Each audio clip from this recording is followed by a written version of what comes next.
Podcast de l'article de Noureddine Batige publié sur lodigi.ma. L'auteur a intitulé son article « Le billet vert s'envolait déjà, une hypothèse de base du budget 2023 vole en éclats ». Il commence son article ainsi. La fixation du cours du dirham est fonction de l'évolution d'un panier de devises essentiellement composé de l'euro et du dollar US.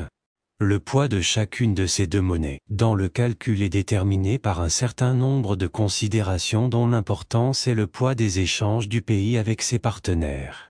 Et c'est d'ailleurs ce qui, semble-t-il, justifie le fait que les autorités monétaires marocaines aient procédé le 13 avril 2015 à une actualisation des pondérations des devises du panier de cotation du dirham.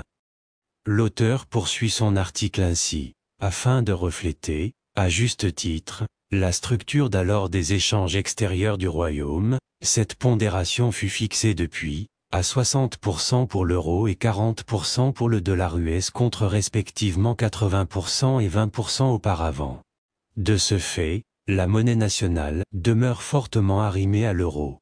Ce qui ferait que la moindre dépréciation sur les marchés internationaux de l'euro face au dollar se répercuterait, inéluctablement, sur le dirham. Somme toute, une évidence. Et c'est le cas, non seulement, aujourd'hui, mais depuis un certain temps déjà. Et c'est fort probablement le cas pour les jours à venir. Plusieurs indicateurs afférents au marché et aux manœuvres des banques centrales confirment cette tendance. Autrement dit, se procurer ou débourser un dollar aujourd'hui nécessiterait plus de dirhams qu'auparavant. Et convertir un dollar en procurerait davantage. Effet change oblige. L'auteur précise ainsi, certes, cette conjoncture du reste dopée par le renchérissement des cours des produits de base, profiterait aux gros exportateurs nationaux, dont les produits libellés en billets verts procureraient plus de ressources en dirhams. Mais ce n'est pas le cas pour les autres opérations d'importation opérées en dollars américains. Toutes choses égales par ailleurs, et pour une même quantité, les opérateurs doivent débourser davantage de billets. Un surplus que bon gré mal gré, le consommateur final serait acculé à en faire les frais. D'ailleurs, la situation qui prévaut au niveau du prix des hydrocarbures en est la parfaite illustration. En simples intermédiaires et à défaut de réelle concurrence et ou de recours à de bonnes pratiques de couverture de risque, ceux de change notamment, les entités importatrices s'apparentent à de simples relais ou courroies de transmission à de l'inflation importée.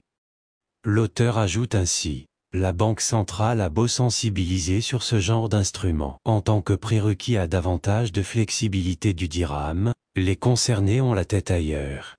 Trop épris de court terme, ils préfèrent plutôt encaisser que d'engager des frais. Tant mieux pour le mercantilisme. Tant pis alors pour le consommateur final dont le pouvoir d'achat est, on ne peut plus, érodé. Tant pis pour le budget. Tant mieux pour la compensation. Tant mieux pour l'endettement.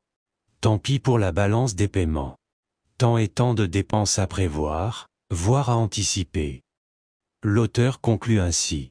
L'hypothèse d'un taux de change dollar-dirham au titre de l'exercice 2023 à 9,8 est peu plausible et est déjà obsolète avant même que le budget ne soit présenté ou discuté. L'argentière du royaume se doit de revoir sa copie et de saisir ce qu'est, au-delà des chiffres, le sens et la portée de la consolidation des bases de l'État social. Rédigé par Noureddine Batige et lu par l'intelligence artificielle de Lodigi Media. N'oubliez pas de télécharger notre application Lodigi Mobile sur Android et iOS et de vous abonner à notre chaîne YouTube Lodigi TV si vous souhaitez être au courant des dernières actualités, podcasts et émissions télévisées.